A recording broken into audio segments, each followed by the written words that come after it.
આજે ગુજરાતમાં ફરી એકવાર મોટી દુર્ઘટના ઘટી છે।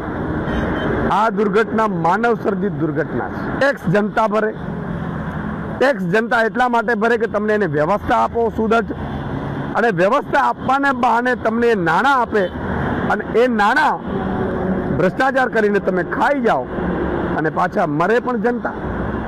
આ જનતા ક્યાં સુધી આ ભાજપના ભ્રષ્ટાચારનો ભોગ બનતી રહેશે?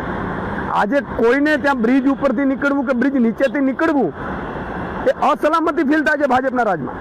આ ભાજપે કેવું ગુજરાત બનાવ્યું છે કે જે ગુજરાતમાં લોકો બ્રિજ નીચે ઊભા રહેતા પણ ડરે છે અને બ્રિજ ઉપર ચાલતા પણ ડરે છે। યાર, બ્રિજના બ્રિજ તૂટી જાય અને એ પણ ગંભીર રીતે બે ભાગ થઈ જાય બ્રિજના, ત્યાં સુધી એમણે એક તો ભ્રષ્ટાચાર કર્યા, બીજા નંબરમાં એ જર્જરિત બ્રિજ છે કે નહીં એની ચકાસણી કોણ કરશે? એ જર્જરિત તો વાહન વ્યવહાર બંધ કેમ ન કર્યું?